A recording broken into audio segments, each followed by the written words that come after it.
大家好，我是华兴保险的张国兴 Kenny， 美丽人生，让我跟你谈一谈生活与保险。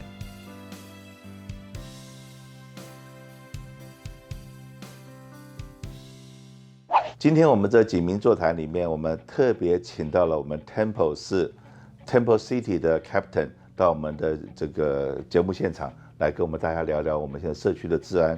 那我们华人社区里面最重视的当然就是我们的安全，然后再来就是小孩子的教育，以及我们现在这个洛杉矶最头痛的是我们的游民的问题。那当然了，上次我们请了刘警官来我们的节目里面稍微谈了一下警察跟 sheriff 到底有些什么不一样，然后我们这个 sheriff department 在社区的维护治安的部分做了些什么贡献。那尤其是这个他们两位都是 Temple 这个 sheriff station 出来的。那 Temple station 到底 cover 了哪些区域？为什么跟我们华人社区那么的紧密的这个关系？所以今天我们特别请刘警官来帮我们来这个做一个简单的访谈。Sir, the question is the jurisdiction of the Temple Sheriff Station and why it's so close to our Chinese community. Oh, absolutely. So Temple Station is one of the biggest stations in Los Angeles County for the Sheriff's Department. We have 23 stations. We are one of about 3 stations that are the size of Temple Station. And we cover jurisdictions of Temple City, Rosemead, Duarte, Bradbury, South El Monte, and then all the unincorporated areas that surround that area, which is East Pasadena, South San Gabriel, Monrovia, Arcadia, and Duarte, and even the Chantry Flats area up in the mountains. Mm-hmm. And so Temple Station is geographically pretty much in the center of the San Gabriel Valley, which has a large Asian population. And I always like to say that I have not confirmed the numbers, but I've attracted, not me particularly, but Temple Station has attracted a large number of Asian deputies and sergeants like Sergeant Liu, because of the large Asian population in our area. And what I've come to learn, I've been in the job for about a year and a half now, that the Asian community is very, very supportive of law enforcement, a very, very conservative community. And so I interact regularly with the Asian community. We've done many town halls and community events with the Asian community. For that reason alone, Sheriff Villanueva has really led the model of town halls and community engagement, and I have followed his suit, because I see that it's important. In my younger days, it was important to go out and take bad guys to jail, but very rarely interacting with the community, because good people, I'm never going to talk to them unless you're a victim or you do something bad. We're never going to speak to the good people. So this is our opportunity to speak to the good, quiet people that otherwise will never get to know law enforcement. 也就是在我们的 Neighborhood Watch 这样子的 program 里面，或者是我们的警长面对面的给我们的一般的老百姓有很多的交流。那到现在为止，在过去的3年半里面，我知道我们的警长 Alex 已经做了至少超过100场的这样子的面对面的这个座谈会，尤其是上次在哈冈这边做的这个座谈会，大概有300位的我们的一般的民众来参与。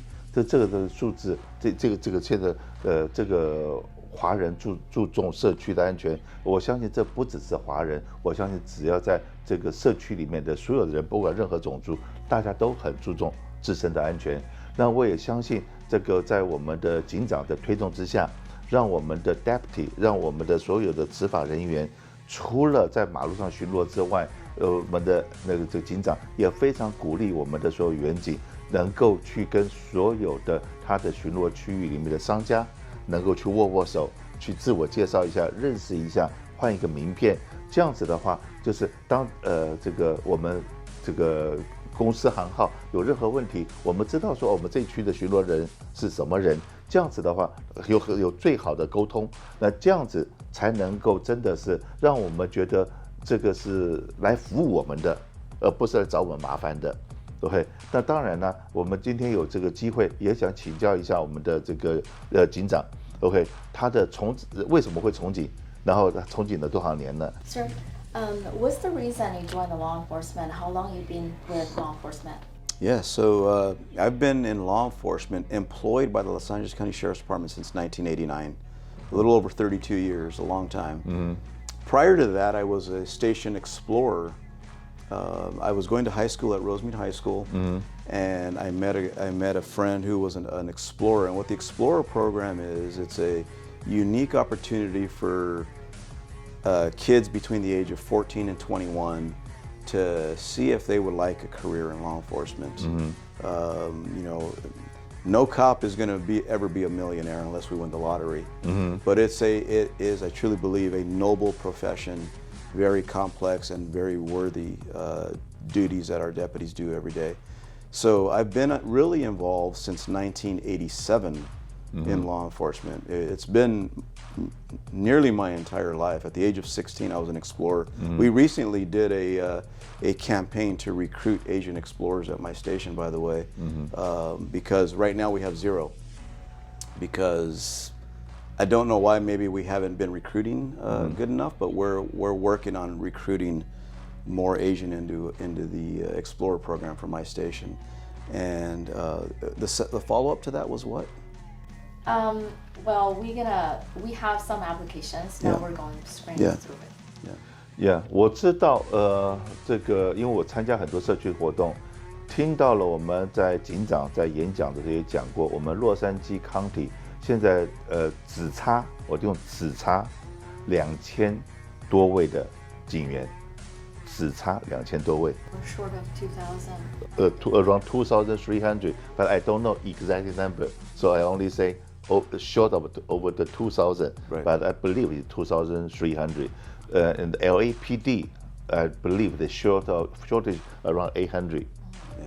Okay, but that is all of this number. You can imagine if 如果说我们洛杉矶 County 少了2300个警察，那也就是当我们打了911需要帮忙的时候，那马路上面真的是因为可以去帮你忙的人少了这么多人，那所以说这个东西的话，是真的要提醒我们所有的老百姓都知道说，我们在这个监督我们自己所选出来的这些民选官员，他的脑袋里面是不是很 care 我们的安全？如果说他很 care 我们的安全，希望说刚才讲的真的有 budget 了，可以开始 recruit 的时候，我们的少数民族，我们亚裔，然后都能够这个真的中选，然后能够被选成，然后来服务我们社区。这样子的话，我们才能够当有任何事情的时候沟通起来，也就会比较方便。所以说，那可不可以也今天趁着机会来介绍一下你们平常工作的范围、工作的内容是什么？ The question is the ordinary law enforcement job in our patrol time, and what do we do every day? With regard to patrol? Yeah. Mm-hmm. So every day, what we do in patrol is where the deputies are out in the community, being visible, being proactive. What proactive means to us is we're trying to prevent crime, stop it before it happens. And we do that by driving around. You never know when there's a police car in this parking lot mm-hmm. that somebody that was planning to rob the Vons may decide, I'm not going to do it, there's police here. Mm-hmm. So we never know the true effect of patrolling in our area, right? Because crimes are getting deterred all the time just by our presence alone. The second thing we do is we enforce traffic laws. We stop cars that are in violation, and oftentimes those cars are the subject of other criminal activity like robbery, carjacking, assaults, grand theft auto. Mm-hmm. So aside from doing our patrol work, we also are answering calls for service. So if somebody's a victim of a crime, they call the station. If it's an emergency, they call 911. Our dispatchers answer that call for service. They type in the call. They send it to the units, and then they respond to investigate that crime. Now, that could result in either the arrest of the perpetrator or the not arrest of the perpetrator, but we're writing a criminal report so that the detectives could then go out and try to find out who this person is or those people are to make an arrest. Following that, our detectives will put a package together, put the entire case together, submit that case to the district attorney's office for prosecution. Once we do that, it's out of our hands. We've done everything we can do. And that's just in a nutshell, because behind the scenes, there's also search warrants, surveillance, there's wanted flyers, there's all kinds of things that we do. So it's a lot of resources that are being deployed for just one incident, right? And I think I heard you mention something about staffing. So if I may talk about how that affects our staffing. So right now, and it's been going on for years, I've never understood it. We have something that's called CARPing, and it's an acronym for the administrative reallocation of our detectives, essentially. So my detectives, I have 16 detectives who are out there investigating crimes, once a week have to come out to work patrol because we don't have enough people. So what that means is, you're the victim of a burglary, that burglary is not getting investigated that day because he's out in a police car answering calls for service. The other way that our staffing is affected is our deputies are being forced to work overtime. They don't just work 40 hours a week, they're working 60, 70, 80 hours a week. And they're tired. It's very, very tired to be out in a police car with all that gear that she's wearing, a vest. It's about 35 pounds of gear. Now try carrying around a 35-pound weight for 16 hours getting in and out of a car. Under high stress situation, it is very, very demanding and tiring. So my deputies are being forced to work overtime to backfill behind our shortages.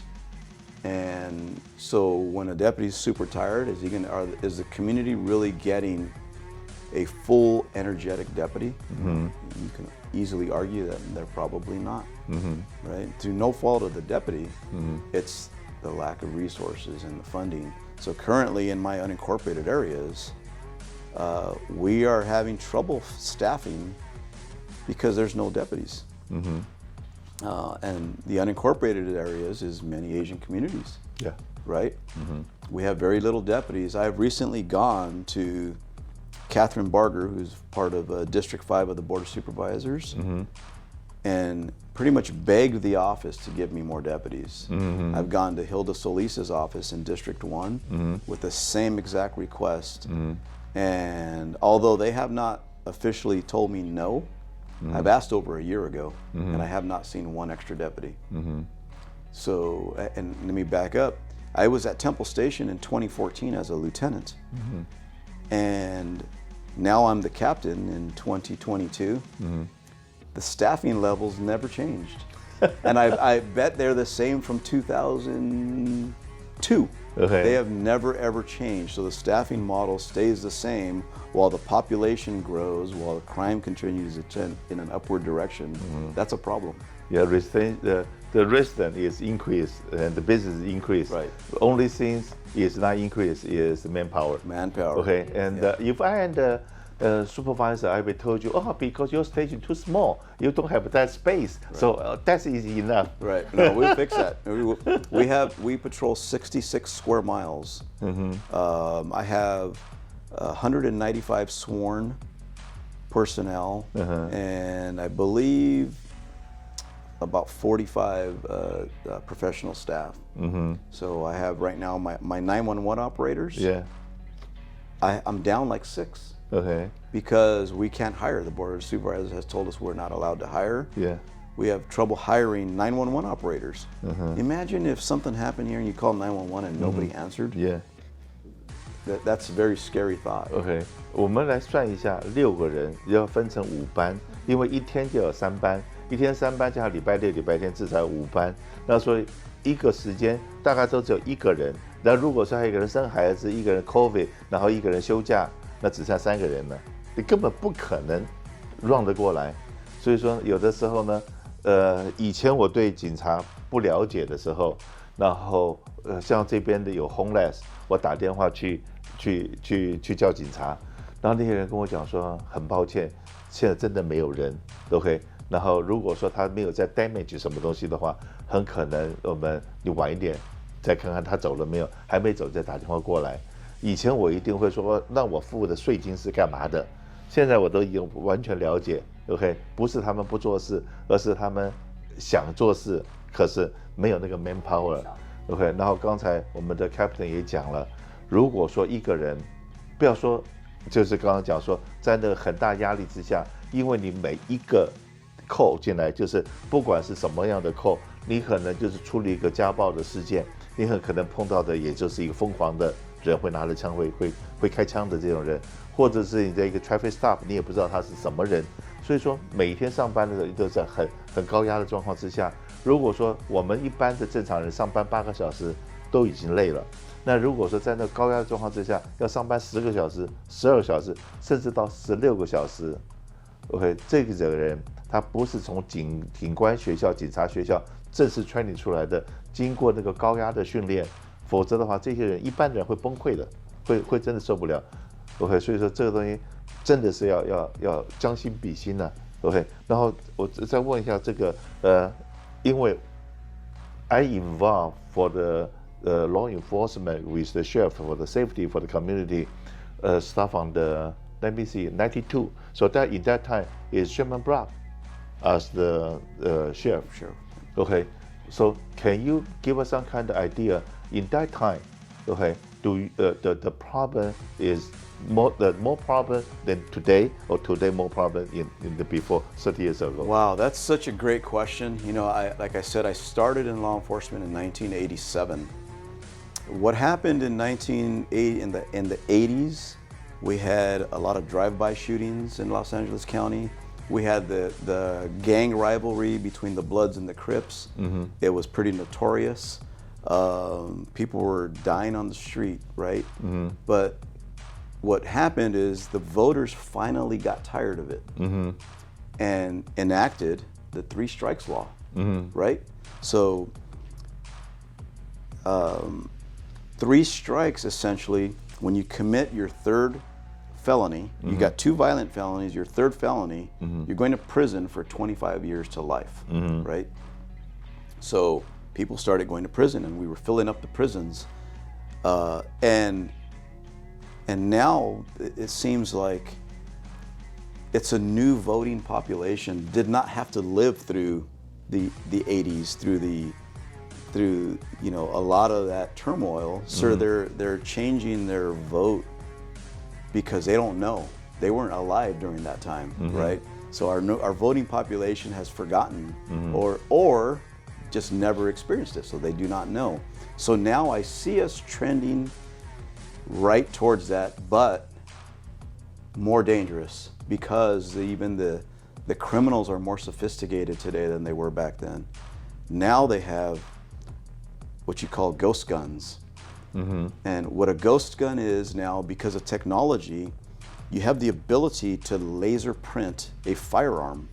You make your own gun in the garage, and you know, obviously it's a little more 只要你有 YouTube 你就知道怎么做枪。 We call it a ghost gun. You watch it on YouTube and you learn how to make a gun. So there's ghost guns everywhere that did not exist in our time. We cannot trace where firearms are coming from. We don't know how many firearms are out there. And so the other thing that's probably even more important is criminals were getting prosecuted. We had a great relationship with the district attorney's office back then. They were on our side. Today, the district attorney's office is not our friend. Mm-hmm. They are, in Los Angeles County, you could argue that they're more the friend of the criminal. They're into this, you know, the sheriff talks about it all the time. Mm-hmm. It's kind of like a social pilot project, trying to see what happens. Mm-hmm. But when you have all these bad people out in the street, mm-hmm. they're out there to commit crime. If they're in prison, they cannot commit crimes, mm-hmm. right? So I'll give you an example too. You asked how it was back then. Back in the 80s and 90s, I believe we had about 22 to 24,000 prisoners in Los Angeles County on an average per day. If you look today, I bet we have maybe 12,000. 12,000 prisoners. So where are those 10,000 people? Has crime gone down? No. Crime is the same. Population is more. You'd think we should have 27,000, right? So there's 10,000 people minimum that are roaming the street free to commit other crimes. And it's a never-ending battle because we've essentially legalized drugs. Cocaine, methamphetamine, and heroin, just possession of those drugs used to be felonies back in those days. When I worked patrol right here in this area for a lot of years. Those drugs were felonies. You catch somebody, they're likely going to go to prison, or they're going to get court-ordered diversion. The court is going to mandate. If I arrest you for cocaine, I'm mandating you, in lieu of going to prison, that you go get drug help. There's no ifs, ands, or buts about it. Or you go to prison. Today, possession of methamphetamine, cocaine, and heroin are misdemeanors. There's no teeth in that. Nobody cares because you're not even going to ever see a judge because they're not filing those because the DA's office does not file drug charges on people that have mental illness, are homeless, or are drug addicts. So a lot of these homeless people that you see, the majority of them are drug addicts. That's why they become homeless. It's not because we have a shortage of housing, because their families got fed up with them. Fed up with them stealing from their own family, fed up from them abusing their loved ones. So they get tired of it, you're out in the street. And there's no teeth to hold them accountable to get them into drug treatment like they need it. Now methamphetamine, here's another thing. You asked how it was back then. Methamphetamine was a fairly new drug trending in the United States in the 80s and 90s. And I could see it then. Methamphetamine creates drug-induced psychosis. It damages the brain forever. I'm not a doctor, you don't need to be a doctor. I've seen it. I've seen young kids start using methamphetamine, and before you know it, they're zombies. They don't think straight. They can't. They never will think straight. No medication on earth can fix that. So that's what we're seeing in the streets. And that's what we're seeing on the transit system.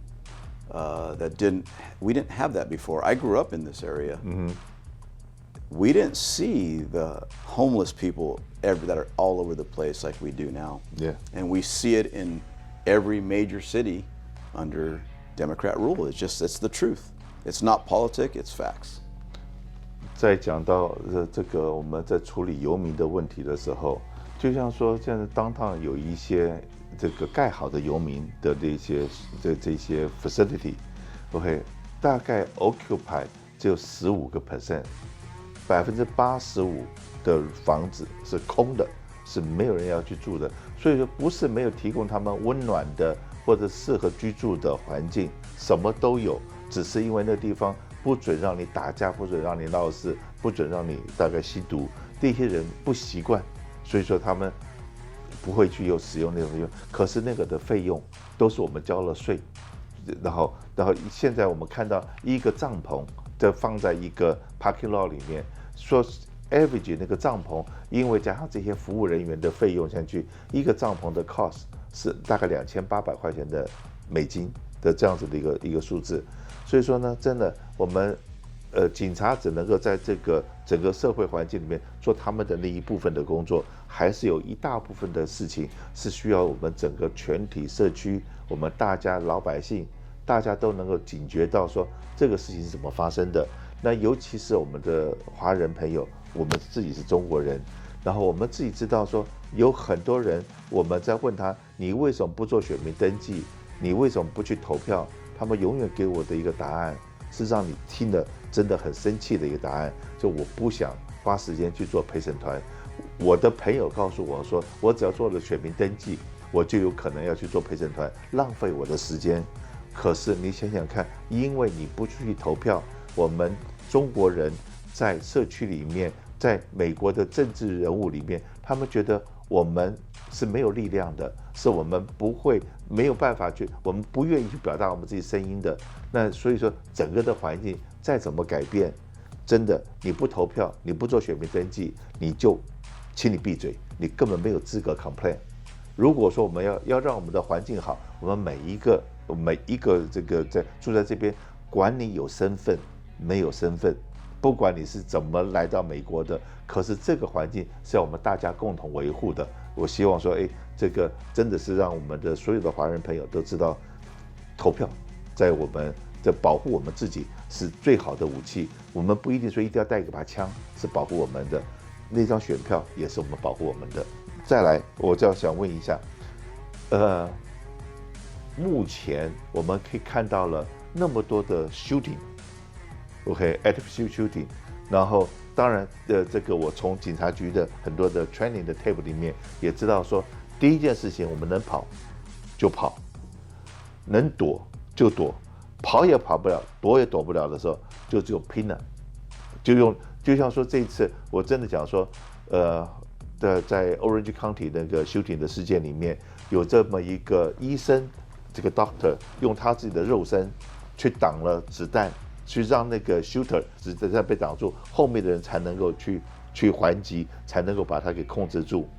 那我们真的不能够去防范，因为我们常常我在跟这个好朋友在聊天的时候说，那种危险的地方你不要去。危险的地方，比方来讲，年轻人喜欢去 night club 那种地方，shooting一定会比较多，喝了酒闹事的机会比较多。可是你怎么会想到，你是去教会，去一个最 peaceful 的地方，也会发生这样的事情？所以说，那如果是站在你们做警官的，我问另外一个问题说，你们怎么有勇气？当我们听到枪声都往外面跑，你们怎么能够听到枪声往里面跑，而去要制服歹徒？你们是怎么样的一个心态？怎么会有那么伟大？就是我刚刚讲说那个人牺牲了，我觉得他真的太伟大了。可是你们的 training 怎么会让你们，当我们大家都害怕的时候，你们怎么能够去面对、去帮忙做这些，去帮一般老百姓做这个事情Question is a little bit different because now there are recent active shootings and some of them, especially in the church, it was unexpected. If you're in the nightclub, it's very expected because people get drunk and do stuff, violent things. But now it seems like it happens everywhere. His question is like he is surprised to see the courage of law enforcement. Everybody's running from the gunshot, and we're running into it. Right. What type of training and what is the psychology behind it? Yes, thank you for that. That it is some dangerous times that we're going through right now.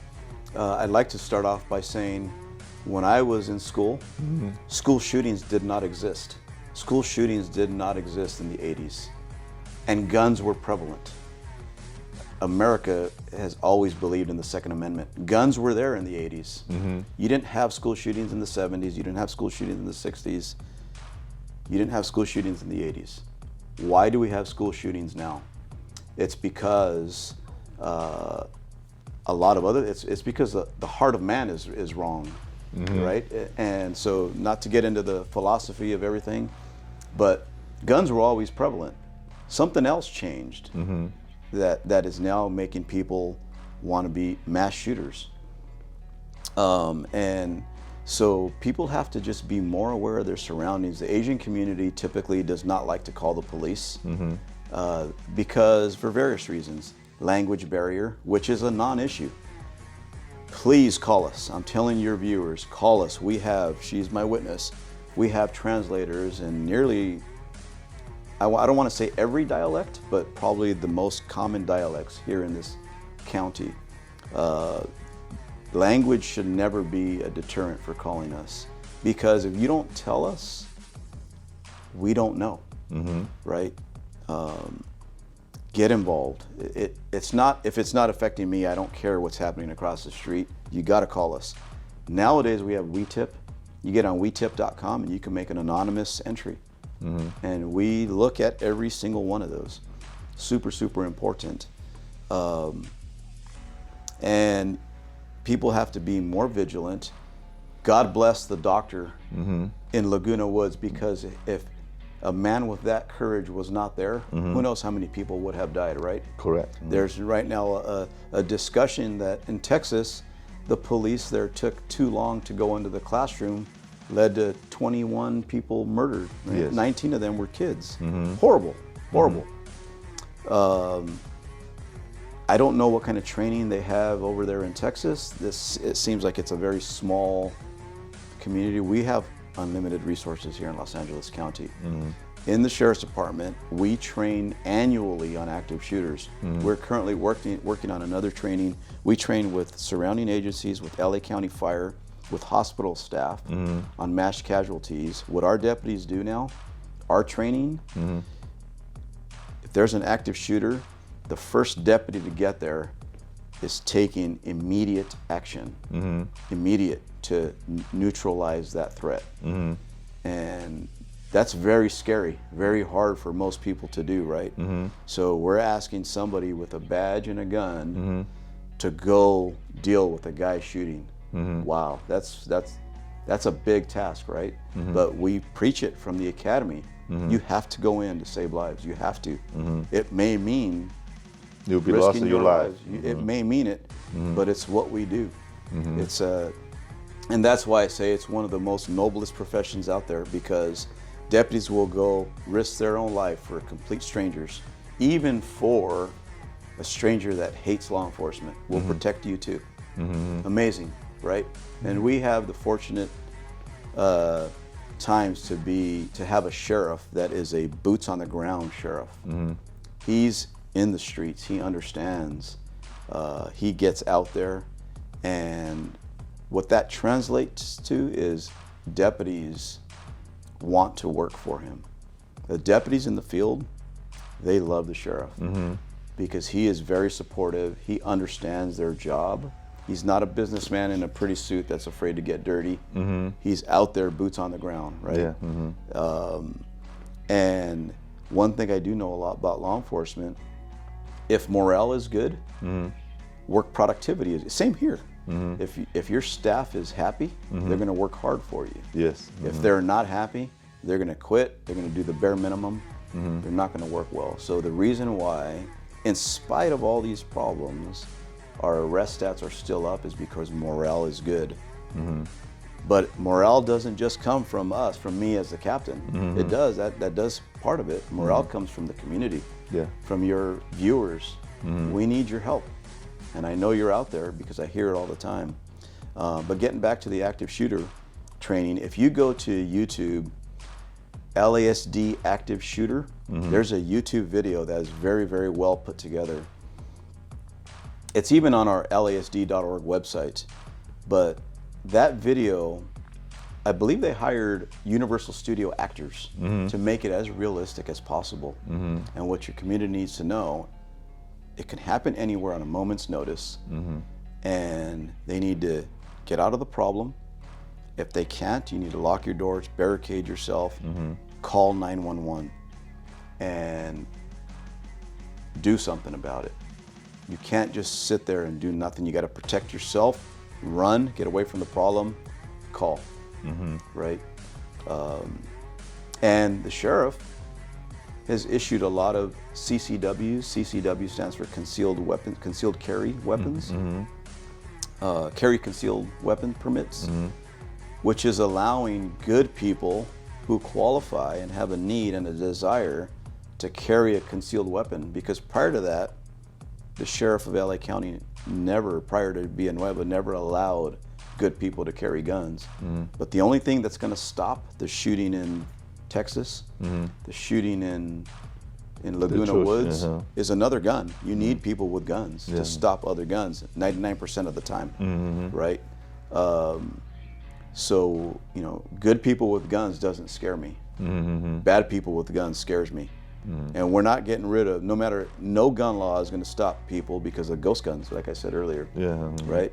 And the most dangerous individual is methamphetamine addict with brain trauma who's under the influence of methamphetamine, who hasn't slept in 3 days, and has a gun in his hand. That is the most dangerous individual in this county. 我们在讲这个，我们现在的现任的警长，他真的跟一般的警察不太一样，他的下面有18000多个这个工作人员，他的官位是很高的官位，可是当他听到了社区里面有一些事情，他觉得是不公平的，他觉得是需要去解决的，甚至于不在他直接管辖的区域里面，就像我们的国泰老人公寓，在我们的Chinatown国泰老人公寓，当他听说了这么多耆英老人在这么一个恶劣的环境，10几层楼竟然连电梯都没有的时候，他很义愤填膺的，就是跟了这个我们知道警察局有一个义工 ，OK， 然后跟着他就一起去老人公寓去了解那边的状况，然后帮那些老人去跟市政府的相关单位去联络。所以说这个问题拖了相当长的时间，一直到我们的警长出面，然后这个那些的市议员、那些人在警察局，然后那些卫生单位的人，才真的去注意了这个问题。你去想想看，我们今天去爬个楼梯，爬个4层楼，勉勉强强，要你爬8层楼，要你的命，要你爬17层楼，你有可能吗？你想这些人如果要上下楼，要去看病，要干嘛？不可能的事情，那怎么会让这样子的事情发生？那可是我们的警长出面把这个问题解决。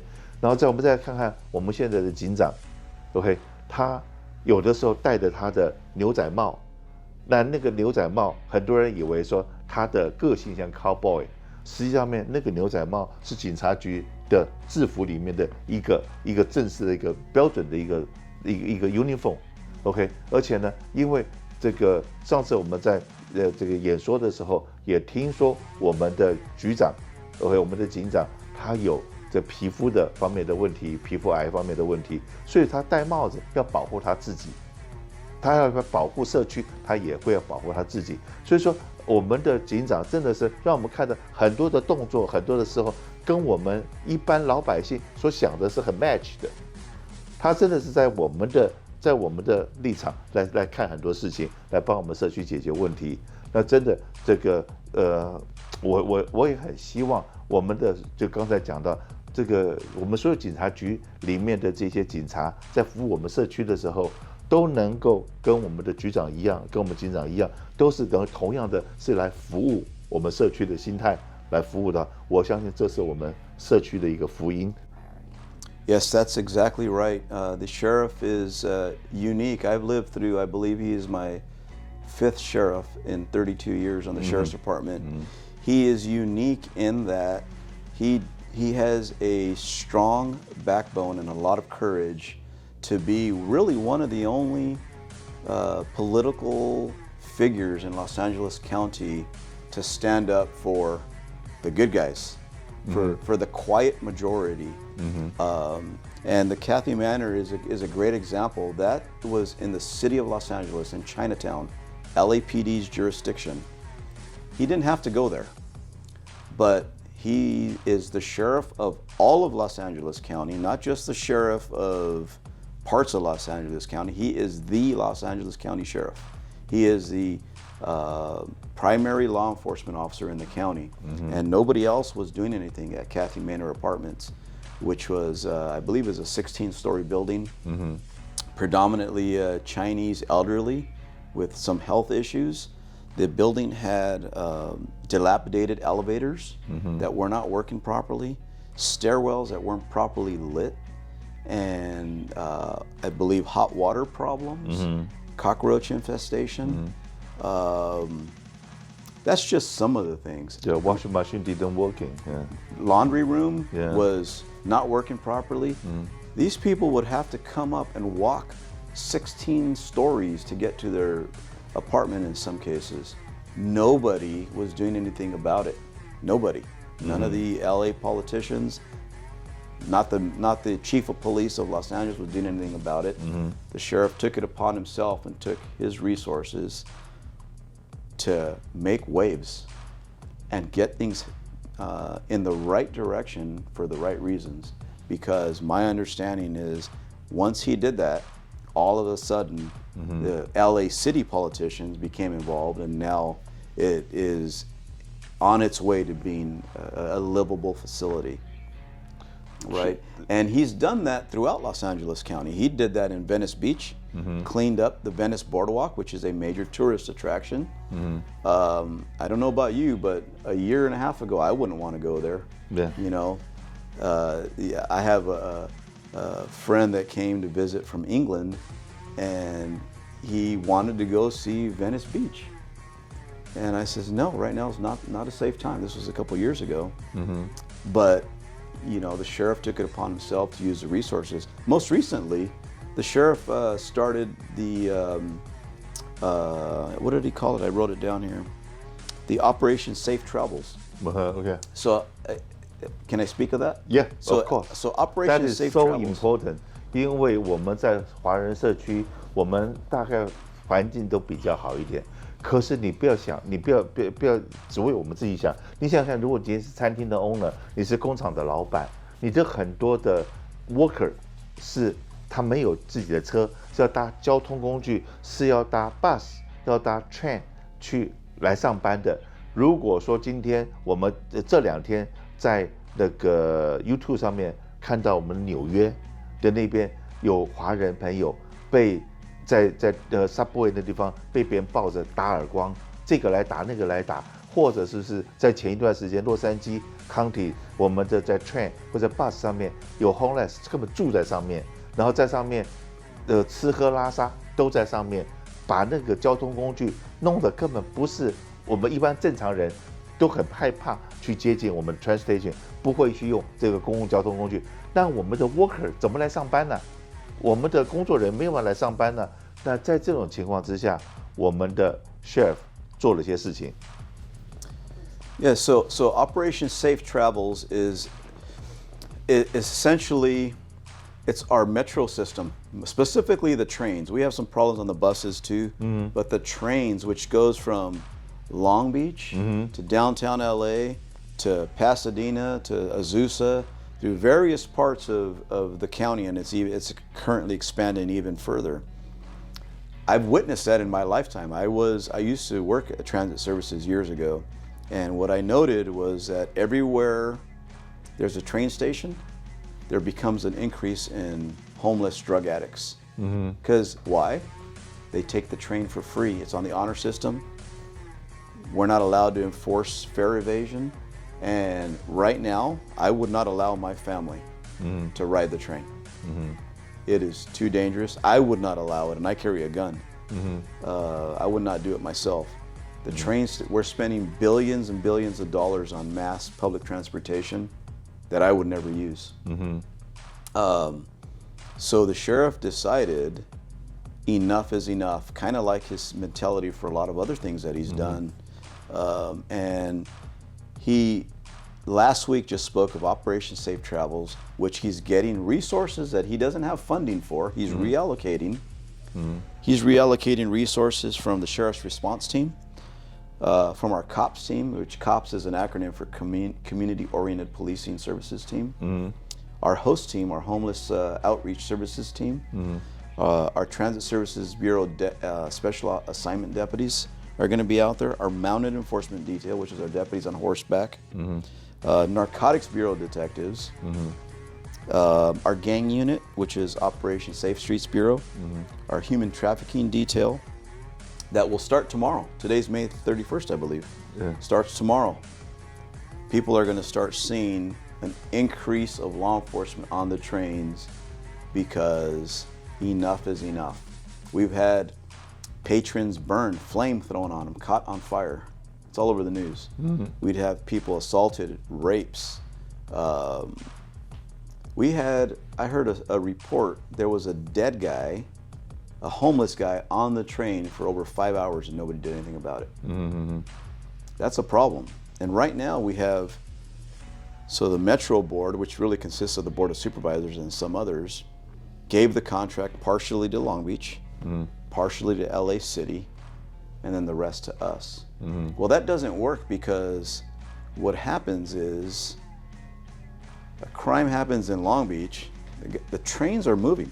When the suspect gets on the train, Long Beach police is not going to go to downtown LA or Azusa to track down a crime. So their investigative work ends right there, right? We used to have all of it. So I get on my radio. I don't need to go, but I get on my radio. There's somebody at, in Pasadena, I got a guy that's going westbound on the Gold Line. Can you go stop him? And it's more efficient. But now we've seen it's a free-for-all on the train. It's very, very dangerous. It's not safe for anybody to be on the trains, but the sheriff is going to change things starting tomorrow and let the stats be the proof. And I'm looking forward to that because just in my area, we have the Pasadena area, and we have all these train stations that cross through my area, and we have a lot of problems. So now that's going to push them off the train, make the trains a little safer, but now they're going to be in the community. So it's kind of, hopefully we're able to take these people to jail and they stay in jail, but with our current district attorney, I don't see that happening. We're still going to do the job.